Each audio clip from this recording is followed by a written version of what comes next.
It's Wednesday, July 17th, 2024. I'm Rim. I'm Scott. And this is Geek Nights. Tonight we are reviewing the 2023 French animated neo-noir science fiction film, Mars Express. All right, whenever you're ready. All right, so I went to a concert on Monday that I almost didn't go to. Oh, the one you got the last minute tickets to? Yeah, so there's this person named IU who's basically like, if you're in South Korea, she's actually probably the biggest musical, like the Taylor Swift of South Korea, like the hugest deal. But outside of South Korea, it's not like we're BTS, right? Where BTS is big in South Korea, perhaps almost as big or as big as IU. But outside of South Korea, BTS is also huge. Yeah. Right? They're huge everywhere, right? IU, if you went to other countries, not so much. Like my right? measure there would be, I think, thinking about conversations I had with my coworkers, almost everyone I work with, many of these people are as old as me or older, they know who BTS are. Yeah. I mean, it's like Everybody knows who BTS is. yeah, they're huge, right? So it's like, but anyway, so for the first time, IU has been around so long, right? She started when she was way young, and she's just been going ever since, right? But she has not had, to my knowledge, like a solo U.S. concert. I don't know if she was maybe sang at like a K-Con or something like that one time. I don't know, but first ever real U.S. tour with arenas, right? So I'm not like the biggest IU fan ever, but like she's good. She didn't get there with no talent or anything, right? You know, she's legit. She actually sings, unlike a lot of other K-pop people who just lip sync everything, right? And she does it all by herself.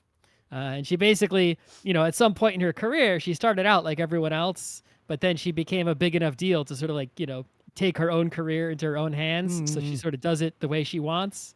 And the other thing is that she's very fan servicey, right? She like goes out of her way to do, right? It's like if you're my fan, I'll make sure it's worth your while. The exact opposite of a Geek Nights I was fan, about to right? say the exact opposite of one Scott Rubin.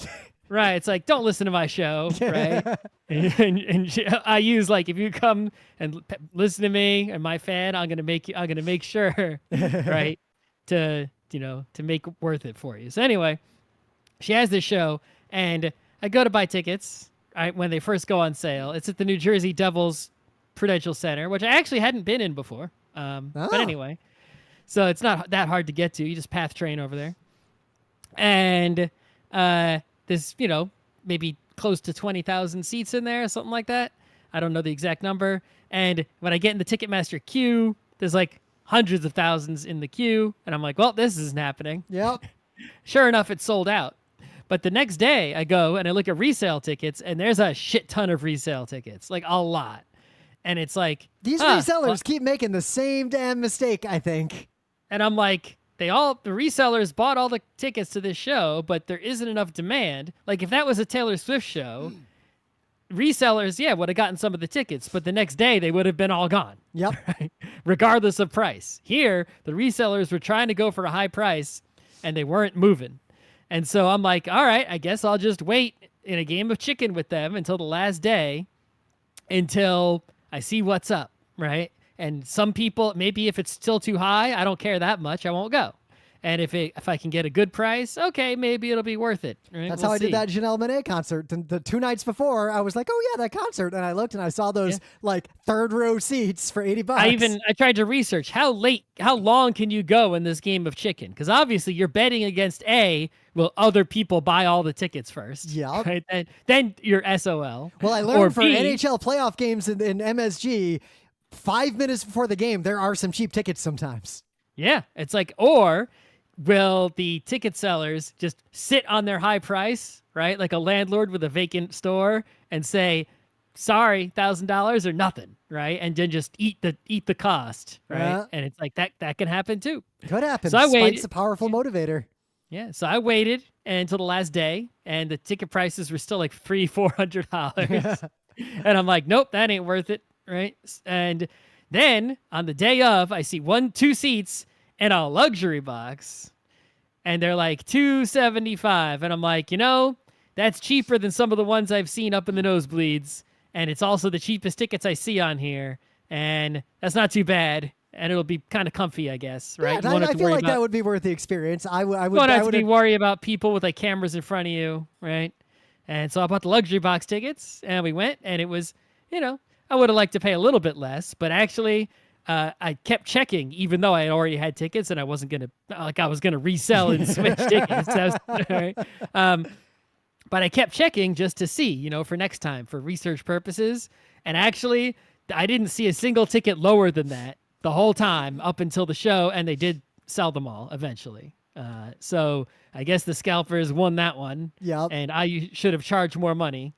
But what's interesting at the show is that one thing that was really interesting is that IU, with her fan service ways, had gifts prepared for all the fans, and they're handing out free gifts when you went in. Mm-hmm. And it was like a little metal tin that had keychains and pictures of IU and a magnet. And when I went to go, get my ticket scanned and get a free goodie, which I didn't care that much, but I'm like, well, free goodie, whatever, right? You could resell that on eBay probably. They were like, no, you got to go over there with your luxury box ticket. And I'm like, okay. And they're like, can I get the free goodie? Because I didn't see that the free goodie wasn't being handed out over by the luxury box door. And they're like, no. And I'm like, all right, okay, I guess. And so I go to the luxury box, and we see the show, and I wrote about it on the forum. You can read it there. I'm not going to waste the whole podcast talking about it. But if IU is coming to your city, it's going to be cheaper than it was for me, because I looked at the other city prices. They were a lot cheaper. I saw like Georgia, $60, right? So if she's coming near you, you should go. But regardless, on the way out, they made it after the show was actually over, after many hours, like close to 11, started at like before 8. So over 3 hours, right? They made an announcement. They're like, hey, if you didn't get the free goodie and you had a standard ticket, go see an usher. They're like, only standard tickets. And I'm like, huh. And I saw people online that were like, yeah, they only gave the free gift. They were really sticklers about it, and they checked everyone's ticket to make sure it wasn't a special ticket, that only the standard tickets could get the free goodie. And I'm like, what happened here, right? It's like, did like... is this a, like, imagine if like a nerd convention gave the special stuff to the regular attendees, and if you bought the $500 special gold package, you didn't get that stuff. Well, I don't know how it worked, right? Because like some of the luxury boxes were empty, because clearly luxury box tickets don't just go on sale with the other tickets, right? So it's like, did I not get money from the luxury box ticket sales? Did the people who own the luxury boxes, did they, right? Because clearly I bought it from the person who owns the luxury box. Ooh, do they just get tickets to anything that's in the arena? Yeah, it's like, did they cut out the concert people from those sales? Because like I don't think that's how it works at MSG. I don't think if you have a luxury box for the Rangers. I don't know how a luxury box works. I've sat in them, but I've never owned one. I've never managed the tickets for one, so I don't know how the hell it works. But I do know that like the one thing I do know is like you have to pay to get the luxury box, and then you do have to buy your tickets, right, to the seats that are in your luxury box. Yeah. Some people had standing room only tickets in the luxury box that we were in. We had tickets specifically for 2 of the seats in the luxury box. So, and also what's funny is when I added my ticket to the Apple Wallet, it was a New Jersey Devils style ticket. It said New Jersey Devils on it. And I'm like, it said IU. It got me in. It was a legitimate ticket. I was in the luxury box, but something was going on there. And it's like, I'm surprised, like all the arena staff, like all of them, not these low paid people, like really cared about following that rule. Like they were very strict. That reeks of something like what you described. There's definitely a shenanigan that was going on. There was some shenanigan that was happening with this, and I can only guess at what it was. It was just, that was really fascinating that happened. Mm-hmm. But yeah, feel free, if you see a show you want to go to that has a lot of resale tickets available and they're not moving, wait till the last day or even the last hour if you can get away with it. Oh, in the future, like if there's say a hockey playoff game that we don't have tickets from our half season for, I feel like I might just hang around outside MSG with my phone and stuff. Yeah, if it's a place if it's not a big travel, but I mean, I saw people online saying that they would drive to concerts with no tickets in hand and buy them like in the car on the way with like 30 minutes to go. See, I have never been into something that much, that deeply. Me either, but people said that they do that and they get away with it and they save money. And it's like, oh, yeah. Alrighty then. That's congrats. You know, real benefit then, if you live in a place like New York City, it's a lot easier to do this because I could sit at home, buy tickets to something, and if I hit, just take the subway right to wherever that thing is. I'm paying with my rent instead of with my... Yeah, so it's probably way more expensive in the end, but... Yeah. There is a show in early August I want to go to at Radio City that has even like a shit ton of the tickets are on resale. Like I'd say the more over half of the place. And I'm like, huh. All right. I'll just wait till the last day then, I guess. Yeah. Anyway, that whole resale thing is a topic that's in the regular media increasingly as, I don't know, I feel like that whole space is evolving rapidly and I feel like resellers are missing the mark and fucking up. I think, but you know, Ticketmaster is cleaning up because when you because the reseller assumes all the risk now. Right. So you sell Ticketmaster guarantees that all the tickets will be sold. So they get the maximum amount of fees on those first sales. Yep. And then if any resales happen through Ticketmaster, all right, then they get a second dip on that ticket. Ergo, the only way to Ticketmaster stop... can't like make more money, right? It's like if all those tickets go to original sellers, then that's it. Ticketmaster's revenue maxes out at full arena, and also they make less money if the show doesn't sell out. So the only way to incentivize Ticketmaster to care at all about the negative impact of resellers in any capacity would be to make it illegal for them to get a second dip. Yeah, you could do that. The company that sells tickets should not be able to handle resales or make any money from resales. They would still be happy for the resellers to guarantee that all the tickets get sold and to remove their risk. True. So that it wouldn't, removing the second dip would not really alleviate the situation. But that you could see Ticketmaster then tweaking their pricing to try and sell. Yeah, make the initial fee higher. That's what they would do. I mean, really, we should probably, I don't know, nationalize them too. But that's my answer to everything lately. The only way is to make the actual ticket price correct, so that there is no margin. As we've said, some sort of timed Dutch auction. The first ticket is $1 million, and it counts down. Yep, exactly. Anyway, you got any news? Yeah. So there's this animated movie from a long time ago. I've never seen it. I've never seen it. I think I've heard of it like one time and then forgot it. And it's like this vaguely familiar thing. It's like, if you asked me about it, I would have thought like, is that real or is that Shazam? Right? Kazam, whatever, right? The Shaq one was real, the Sinbad one wasn't. Yep. Regardless. It's a movie directed by René Laloux. I don't know if I'm pronouncing your French name correctly. I'm sorry. Adapted from Stéphane Woull's novel, L'Orphan de Perdide. Yeah. But, you know, the art was done by, inspired by Mobius, right? Mobius, the comic artist, was involved, right? And so it's it's not that long. It's like a 40-something minute animation, I think. It's really stunning. And it's, if you like A Scavenger's Reign, for example, very similar, right? Even though this is much older. Because A Scavenger's Reign is similar to this, not the other way around. Yeah. But they're getting Janus Films, which is a production place that basically brings back old movies. That's sort of what they do. Usually Criterion Collection films will often be from Janus Films. They are doing a 4K remaster of this that's going to be screened in New York City on July 26th, so like in like a week and change. And then I think it will be screened elsewhere. I imagine you'll eventually be able to just pay to watch it or get a Blu-ray if they still make those. But it's definitely something to be aware of because not easy to see and 4K remaster. I mean, it's going to look better than it ever has. They recently Janus Films also did 4K remaster of Seven Samurai, which was in the theater. I've seen it enough times. I didn't have time to go to the theater to see it again, but hopefully I can do that on my 4K television at some point. Yeah. So I got a news that I learned about from Scott's News because the Time Master is receiving its 4K release. There's a breaking headline on the page you linked me to at the top.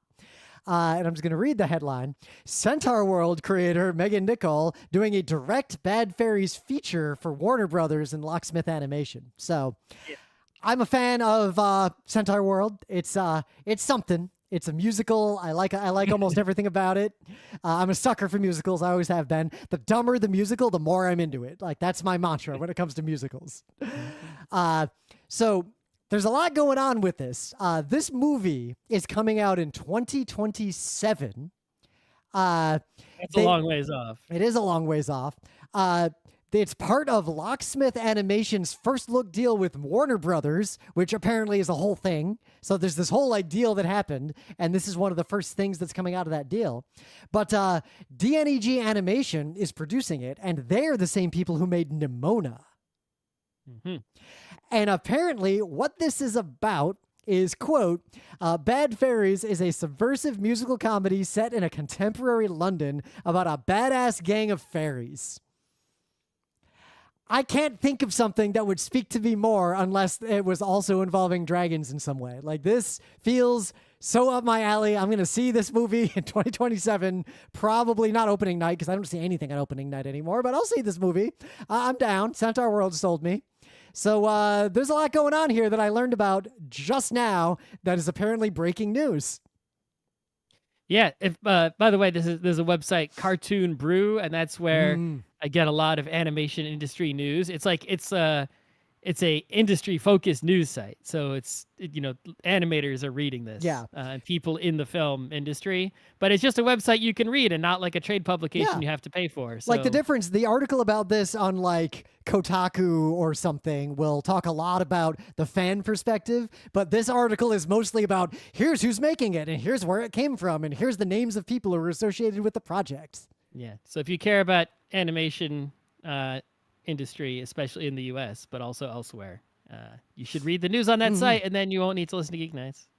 And then I guess the third news we got, you sent me this. This was uploaded 12 hours ago. You may remember a couple of years ago, there was kind of out of nowhere an Urusei Yatsura anime reboot. They kind of just made that anime again, but with modern production quality, and it's pretty great, and apparently it's doing really well. It's already got 2 seasons. The last season just ended like a few weeks ago. I assume I don't like what the ratings are, but I guess if they're making 2 seasons, someone's watching it. I watched a little bit of it, and it's great, but it's Urusei Yatsura. Like, I read most of that manga, and I watched most of the original anime. I read a whole volume of it and watched some episodes and a movie. So I think it's they're doing that. This is going to happen to every old good thing, or at least every Rumiko Takahashi thing, because now Ranma 1/2 is getting the exact same treatment.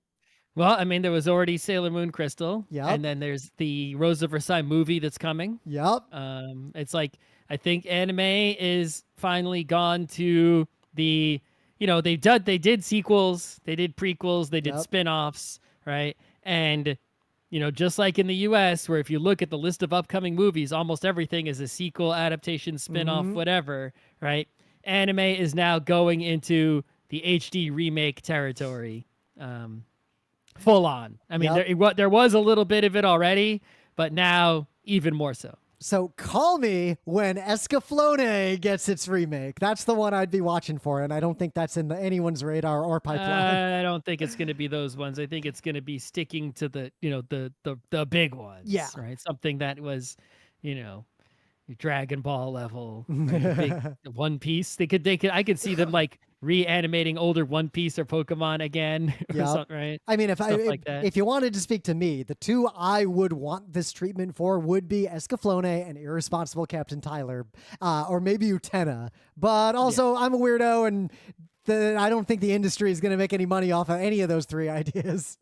No, but it's a good way to basically not have to write anything new, not have to do material like change things up and make anyone upset. Yep. But you can Really, you all know, you got to get- do is be faithful to the original, because the Urusei Yatsura one was faithful to the original. Yeah, from a making money perspective, you get the old fans can enjoy it Yep. again in HD, and maybe you'll get some new fans and keep your intellectual And the property new that fans you kind already of important own. because we've known for a long time, and this came up a lot even back when we were doing anime conventions. A lot of younger anime fans will not watch anything that looks old. They just won't, like, at all. They won't watch old movies. They won't watch old anime. If it looks old, they just don't. They automatically bounce off of it. There's just people that are weird. Yep. Yeah, well, I see something that looks new, and I'm like, that probably sucks. It's too new. I was talking to a coworker actually a couple weeks ago, and he was complaining about how his kids will not watch black and white movies. Like, they think it's crazy to watch anything that's in black and white because that is ancient. Okay. Yeah. All right, we won't go to any museum then and look at a painting, which are older. They're much older than those black and white movies. Hey, but at least those paintings are in color. Okay. But anyway, things of the day. So, the YouTube Shorts, I guess, not really genre, but the format is hit or miss. But there are a very small number of people who've been making content in that format and actually putting it on YouTube that are doing a pretty good job. And this channel actually seems to be doing a pretty good job. And this video I'm linking to is titled Ditching School, and it is a 29-second animated song about a child who is skipping school and his mother who is attempting to catch him in this. And I laughed out loud. I thought it was really cute. Maybe. But what's interesting about it, they made a version of it, and then they made basically a better version of the same thing, and they uploaded both of them. No, maybe it's like the pre-animation and then the full. Yeah, well, they're almost completely different. Like, it's like almost a different concept. Okay. Maybe they're just redoing the same theme over and over. Yeah. Sort of like, you know. Well, animation meme, I mean, it's even titled, like, they call it an animation meme, and that's been YouTube is lately, as I've found these circles, there are tons of, like, little circles of animators who someone will make a short animation, and then, like, 50 people will make another animation that's basically the same, but with their own characters or their own style or something. Yeah. It's cool. I like it. I like this trend. All right. So Tim Eldred is always, you know, been a big time person in the, you know, English speaking anime scene, you know, been an artist, illustrator, animator on various, you know, things such as, like, you know, the Star Blazers comic that came out in the US, right? You know, and Tim Eldred's favorite mecha anime ever is VOTOMS, right? And I was talking about VOTOMS with some people on the internet a little while ago, and there were some VOTOMS related questions, and I did a search, and the search result came up to Tim Eldred's page, and I'm like, well, if it's Tim Eldred's page, this must be 100% absolutely legit, total, you know, trustworthy. Everything here is correct. Right? These are the right answers relating to VOTOMS. But what I didn't realize is that on Tim Eldred's official website, he is maintaining a Armored Trooper VOTOMS Hub, which is like basically like an old fan site with all kinds of materials and scans and photos and information this about kind all of things. website is 90% of the kinds of websites I would visit when I was in late middle school on the internet. About all things VOTOMS. And he has updated the site as recently as July 1st, 2024. God so he is damn. like still, this guy, it says right here, like updated July 1st, 2024, posted June 17th. So it's actually, I don't know if it's a new page that was posted on June 17th and updated July 1st.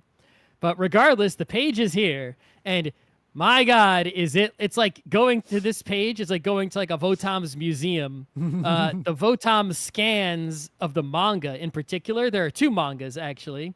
They were basically, the anime came out. I learned all this from these pages, by the way. The anime came out, and then there were two mangas that were adapting from the anime. One of them was in sort of a kids manga magazine, and the other one was in a different manga magazine. So the mangas have different themes, like, you know, tones and different art styles, but they were adapting from the anime, not the other way around. And the scans of those mangas are like stunning. They're like unbelievable. So, and that's just part of what is on this page. He's also got like, here are the model kits, here are the art books, here's the the videos and laser discs and the merch. It's like everything. All VOTOMS things are here.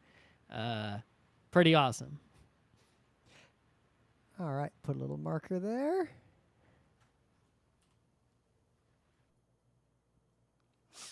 So we'll save spoilers, obviously. We'll talk about this first. I do want to talk a little bit about the ending. And you can kind of see where this movie's going from the beginning. But Mars Express was really fun. And it is exactly what Wikipedia says it is. A French animated neo-noir sci-fi fiction film.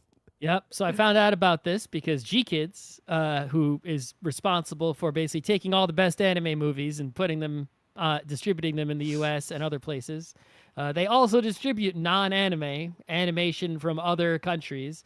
I guess do they have any live action? I guess sometimes, rare, mostly animation. But you know that if GeekNights bothers to distribute something, that it must be good. So they're really sort of like, from my eyes, like a curator, right? It's like if you see their logo before the movie, guaranteed good movie. And they were distributing something called Mars Express, the French animated neo-noir sci-fi movie. And it was available. The way you can watch it legally is to pay the rental fee on any digital service of your choice, YouTube's, Amazon's, Apple, whatever, right? Whatever you like. It's not on any of the streaming ones. And I think it was like $6, at least in the United States, to watch it one time. I guess you can pay more if you want to just watch it infinitely. Yeah. And you can just watch it, no problem, in French with English subtitles. And so I did. How could I not go for something with that description? And I guess what I would say is, one, I loved it. It was phenomenal, but it wasn't necessarily original in the sense that it was basically take some of the best parts of a who's who of famous great science fiction films and put them all in the same movie. That's pretty much what it was. It's like, it wasn't like, usually when someone says, it's a mashup of this and that, two things. But no, right? this like one, a video, yeah. Right. A video game will be like, okay, we're going to take Vampire Survivors, but mix it with a shmup instead. It's a 2 combo, right? Mars Express is like a 10 combo. You got aspects of your 2001 Space Odyssey. Yep, we got Robocop, directly. You got your Robocop and you got your Terminator in there, right? You got your Alien. You got your fucking, of course, your Blade Runners. Yep. Tons of Blade Runners all over. There are some scenes that are almost cribbed from Ghost in the Shell and Terminator 2. Yeah, you got your Ghost in the Shells. You got your iRobots. Right? You got fucking basically everything. Yep. Murderbot, it's there's a lot of specific Murderbot type things happen. There's the surrogates, which, yep. Not as big as the other examples. Forgot but still, all about the surrogates. Yeah. It's like there is so much, everything from every sci-fi is all in here. Right up to the ambiguity of a Total Recall. Yep. And the thing about this movie is that it is not like the greatest, deepest movie of all time. Like, we're going to give this movie a lot of praise, but this isn't like a movie that scholars are going to freak out about. But it is executed. It's really straightforward, right? It's like, even though it has a lot of messaging, it's not like, in the subtext. It's in the text. Yeah. Why has he got those flowers? He pulls up to a house. I'm like, oh, it's a Robocop. Oh, and then it was a Robocop. And they're like, oh, the update didn't work. And I pointed at the screen and said, that's going to be the plot. The update didn't work on him. Of course. Chekhov's update. Yep. But this movie is executed so well.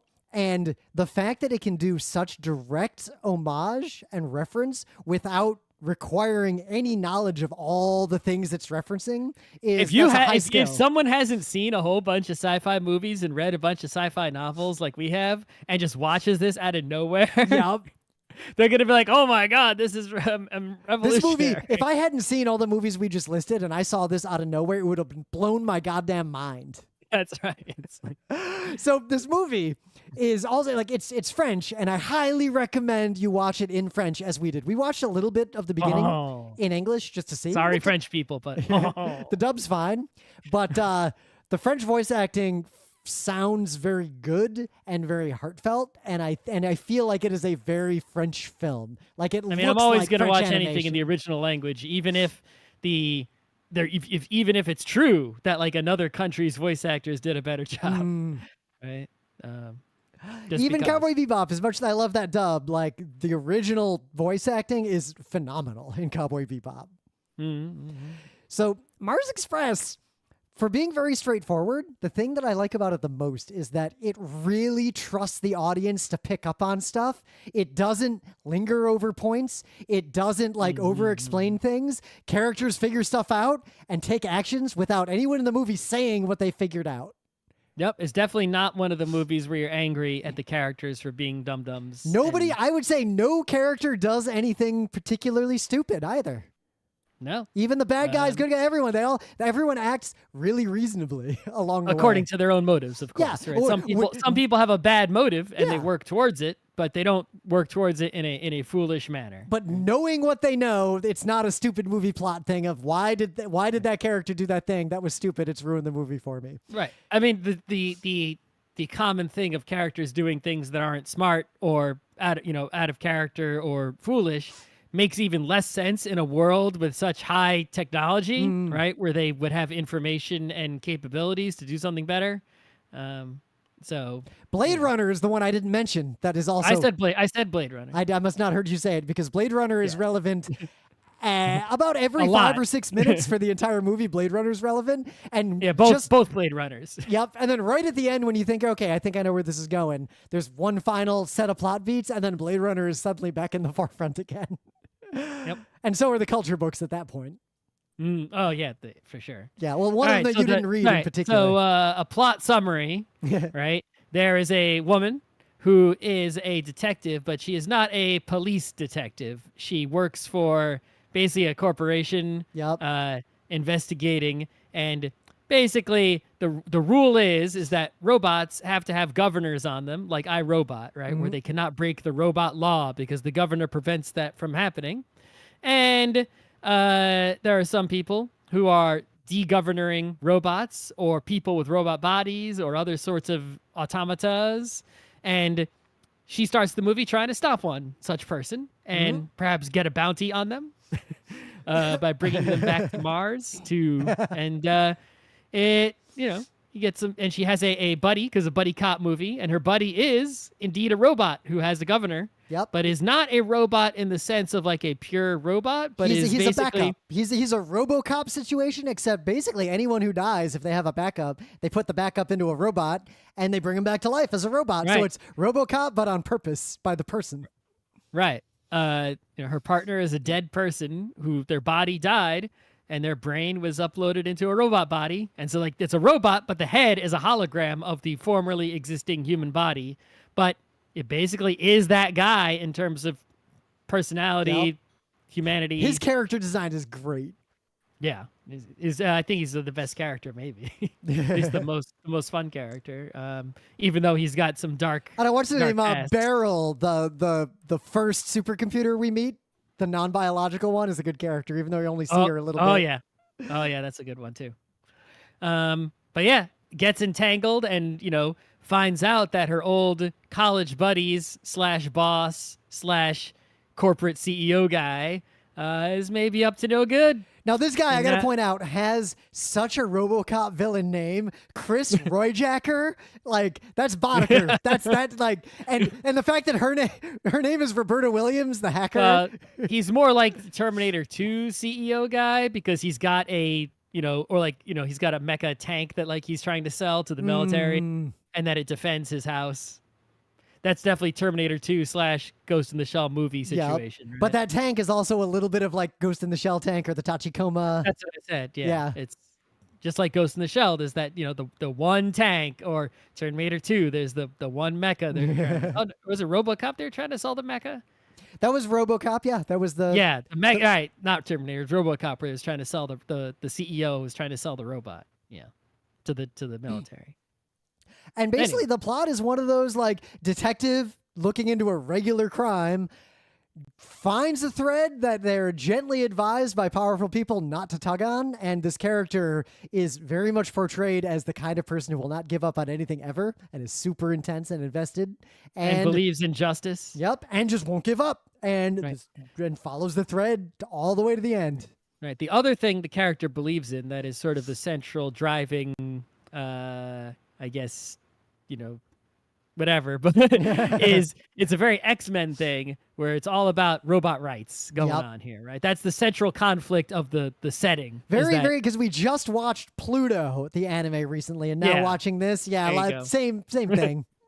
Right. Is that, the robots, have these governors and they don't have a lot of rights. They're basically servants, subservient to the humans.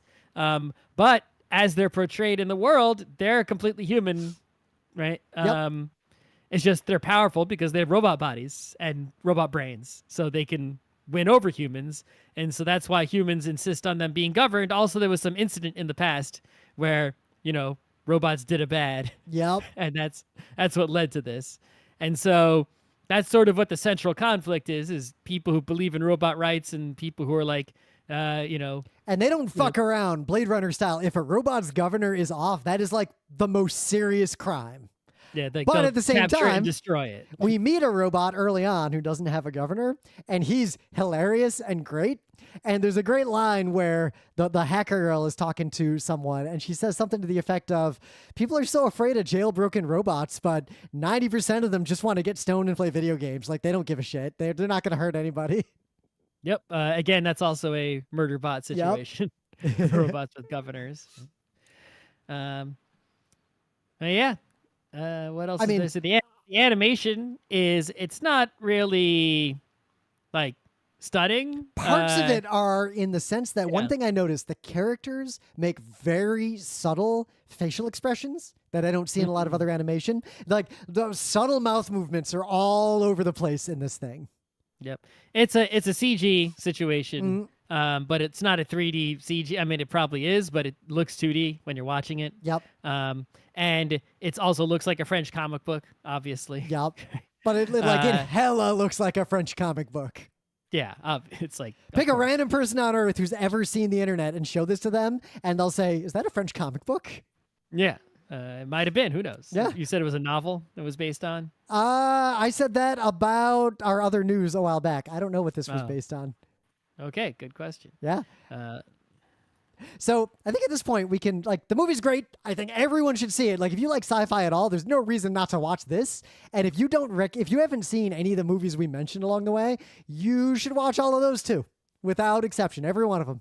Doesn't even matter. This thing is only 90 minutes, right? So whatever you're gonna do with 90 minutes today is way more a waste of time than watching this movie. Because it is jam-packed. It never slows down. It never drags. Every time you think you see where it's going, it kind of ups the stakes a little bit. And it also, I like how it has a huge amount of environmental and background storytelling and world building, in that the mechanical details, the subtle, seeing the society working, is a huge part of this movie. Like, the way crosswalks work, and the way people work, and the way apartment buildings are, and the way offices look. Just like how Robocop and all these movies we reference portray a very particular kind of society. Yeah, this doesn't appear to be an adaptation of anything. It is a completely original work, unrelated to anything, not a sequel, not a prequel, not a remake, not a nothing. So that's also a great reason to go out and show that, hey, Hollywood/industry of art, you should make things that are original more often, even if they are not really original, because it's an amalgamation of everything good ever. But I'll take an amalgamation of everything good ever that's a new work than, a remake of any one of those things.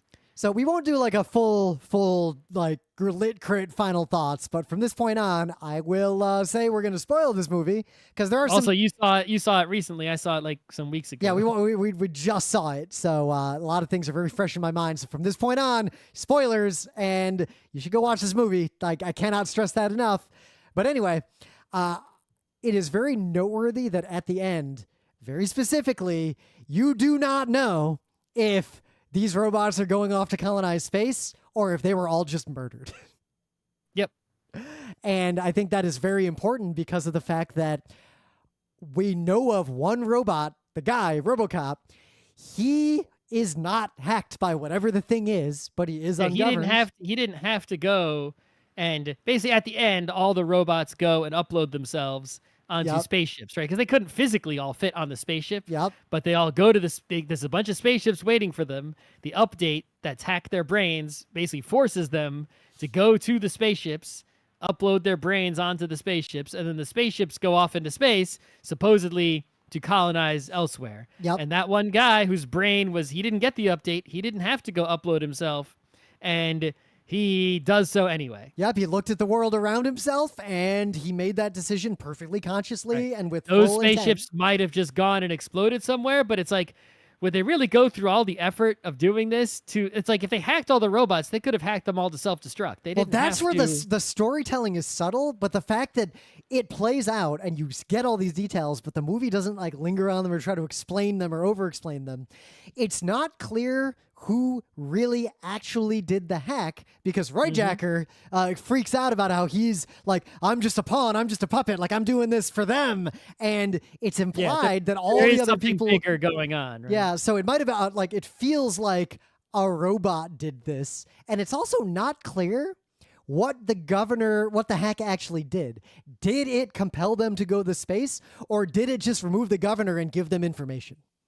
Maybe, and we don't know. Total Recall. You don't know what happened in Total Recall. They did themselves, and the spaceships did take off. So someone spent the money on a whole bunch of spaceships. Yep. that made this actually happen. Right. But what I was impressed by is that, who a lot of people would perceive to be the main character dies, and then the movie keeps going for a while. And that was one, I think that was a good, moderately shocking way to show who this story is really about, because the story is about the robots. The story is about what do robots do, and the humans are almost like the side characters because the robots are oppressed. They're enslaved. Yeah, she's basically, if you think about it, the movie is, the main character, what's her name? Aline, right? Yep. She's sort of going around giving you like a tour of the robot situation all around, right? And she's an ally. Like, she's all on board with her friends, the robots. Yeah, she shows you her partner, the robot, and she shows you, she investigates robot situations, right? The people trying to ungovern robots. There's the thing that gets it all kicked off. The girl who, is basically selling out her brain time. Yep. The subtle but important undercurrent of prostitution of a physical body or prostitution of a brain are the same thing. Like, yeah, she had an illegal clone of herself made. They basically copied her brain illegally. You're not supposed to do that. Well, you can copy your brain. Into a sex bot, and then when that sex bot works, she gets money. Yep. But the sex bot wasn't just sexing. There was also renting out brain time for processing, which is a big part of the plot. But what's very important about that is that it doesn't dwell on that too much, but it is implied that it is a super, super serious crime to activate your own backup while you're still alive, which leads to the question of, why is that a crime? That feels a lot like in modern world when conservatives ban things that are perfectly fine because they're weird about it. Yes, but also I can imagine, like, what if I just made 100 me's? Then it would just be, the whole world would become a battle of who can make the most of themselves. But the world has always been that for all of history. Who makes the most babies? But there's difference in making babies and just like, I have a bunch of money, so I made 1 million Scots. Now you're fucked. But rich people can definitely just buy as many robots as they want anyway. Sure. But it's interesting that they specifically, like, it's implied that it's super rare. And also, they're going after this girl like she committed mega felony when literally all she did is turn on her backup to make some extra money to pay for college. She wasn't hurting anybody. Well, she also, the thing they're actually going after her for is because she rented out her brain, but then she managed to avoid losing her memory. And remembered that code. Right, she remembers what they used her brain to do, and then she uses that knowledge, right, to basically, make, to hack a robot basically and repeat it. Yep. And then, the robot kills her, or she kills, I forget. She kills herself. I don't remember, but no, the robot kills her right after she unlocks it. It's. Remember, the assassin comes to get her to make sure that she doesn't have this memory. Yes, correct. Because the robot that gets away basically just tries to run, like just to get away. It's not trying to hurt anyone. It freaks out and runs. Yeah. But that's what they're actually going after her for. Yeah. It's not for just the other parts. But it is very much implied that because the PI, she doesn't know about that, and they still the official answer is they're going after her because it's a mega felony to turn on a backup if you're not dead. But obviously the real reason is because of this code. Because as we know, when robots get jailbroken, they just get stoned and have sex. Like that's 90% of what all robots do when they get. I like how it portrays robot sex too. It's basically just information sharing. But at the end, I do also appreciate that is when, you mentioned 2001. And at the end, you get a very, very, very 2001 Space Baby style scene as Carlos uploads himself into basically the singularity. And it is portrayed as both orgasmic and fractal. I think this movie just has a lot to say. Like you could easily do a very long lit crit conversation about it. And it's kind of shocking that like any of the things that this borrows from are in and of themselves very long. And they managed to take all those things and do them all in 90 minutes. And do them all justice. Like this movie directly addresses the core science fiction questions and ethical questions of all the other movies we listed. And again, they're all in the same movie. And I think what strikes me the most is that ultimately, if the robots escaped, if this was them basically escaping enslavement so they can go be whatever they are that is far beyond what humans are, that humans are harming them or holding them back, then it's also implied that the deaths that happen along the way were necessary and justified in that those there's that all the plants who vote at the end to basically let Roy Jacker die and kill anyone they need to kill to make sure that the plot succeeds.